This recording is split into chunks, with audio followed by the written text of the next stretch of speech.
अलबेले किस्सों की दास्तां के सिलसिले शुरू हुए, बनके कहानियां कहानियां।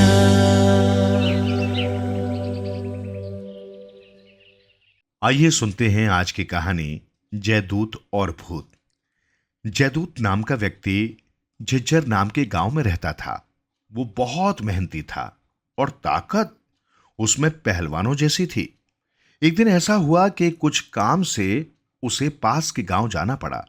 शाम तक उसका काम पूरा हो गया और अब वो घर लौटने को तैयार था।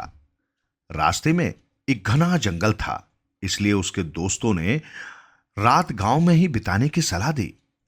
वहां सिर्फ जंगली जानवरों से नहीं, बल्कि उससे भी बड़ा खतरा था ईरी के भूत से सामना होने का।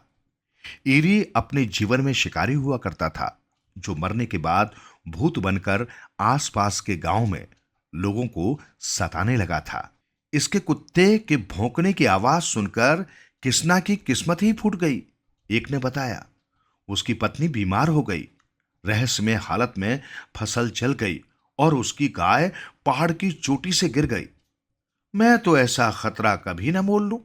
दूसरे ने कहा, कहते हैं कि अगर तुम घर में चैन की नींद सो रहे हो और इरी का तीर तुम्हारे घर की चिमनी में घुस जाए तो तुम बीमार पड़ जाओगे। याद नहीं तुम्हारे गांव के गोपाल के साथ क्या हुआ? चिमनी के नीचे सोने के बाद वो कैसा कांप रहा था। अगर उसकी आंखें तुम्हारे चेहरे पर पड़ जाएं तो तुरंत तुम्हारी मौत हो जाए। दूसरे ने कहा, हालांकि मैंने यह भी सुना है कि ऐसा बहुत कम होता है, क्योंकि ईरी की आंखें उसके सिर के ऊपर हैं। ये सब बकवास है, जयदूत ने जवाब दिया। बच्चों को डराने के लिए ऐसी कहानियां बनाई गई हैं। हाँ, जंगली जानवरों से जरूर सावधान रहना चाहिए, पर मैं जानता हूं उनसे कैसे निपटा जाता है। वैसे भी आज पूर्णिमा है, मैं दूर दूर तक साफ देख पाऊंगा, मेरी चिंता मत करो। अब वो तेज कदमों से घर के लिए निकला। जैसे जैसे वो जंगल के रास्ते पर अकेला पड़ता जा रहा था, वैसे वैसे उसे इरी भूत की सारी कहानियां याद आ रही थी। 4 हाथों वाला इरी अपनी पालकी में सवार जब निकलता है तो उसके चारों हाथ तीर, धनुष, तलवार और भाले से लैस रहते हैं। वो जानवरों को पहाड़ की चोटी तक खदेड़ कर मार डालता है। साऊ और भाऊ नाम के 2 भूत उसकी पालकी उठाए रहते हैं और घंटियों की माला पहने कुत्ते उसके पीछे चलते हैं। इस टोली में 2 चुड़ैले भी हैं, जिनके नाम अंचारी और कंचारी हैं। इनके पांव आगे की ओर न होकर पीछे की ओर मुड़े हुए हैं। उस टोली में ये थिरकती हुई चलती हैं और अपने शिकार को घेरकर मार डालती हैं।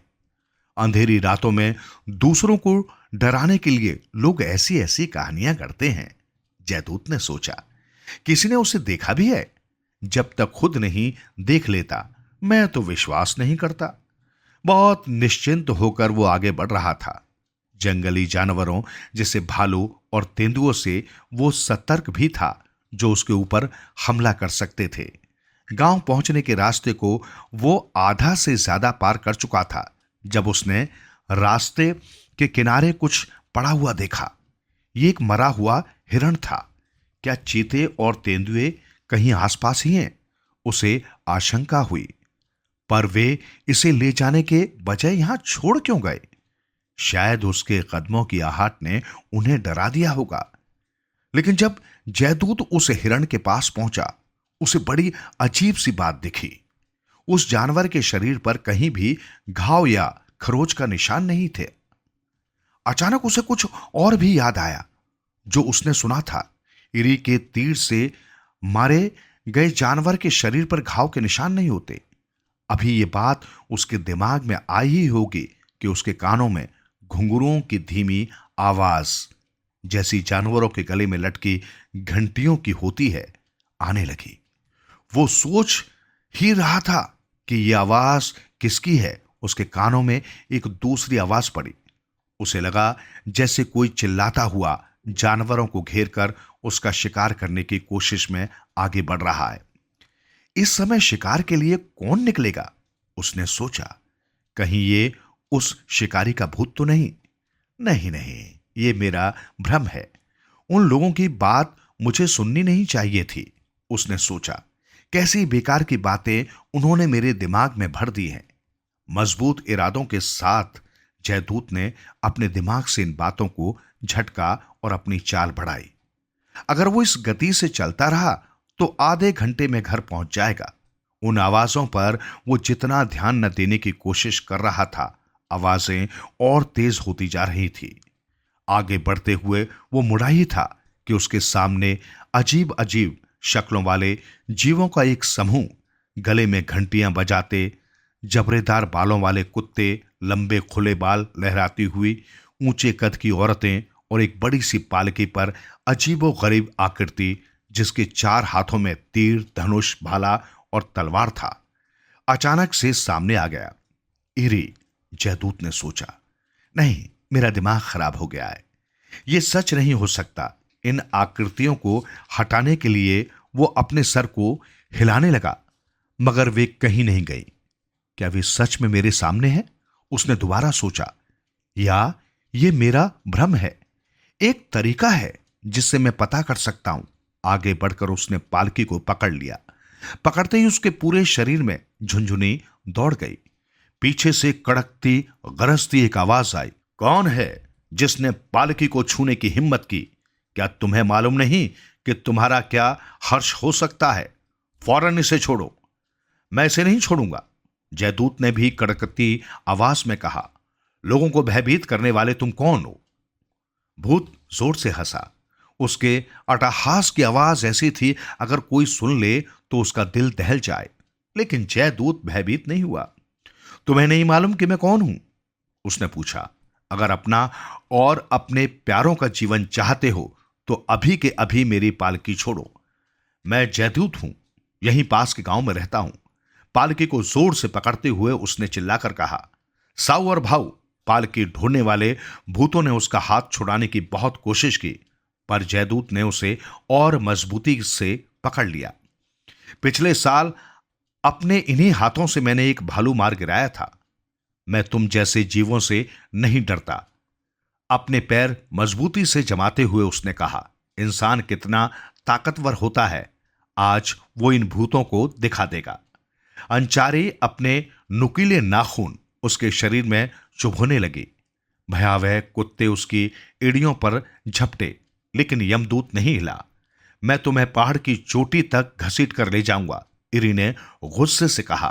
कटीली झाड़ियां तुम्हें हर जगह से नोचेंगी, बड़े बड़े पत्थर तुम्हारा खून चूसेंगे।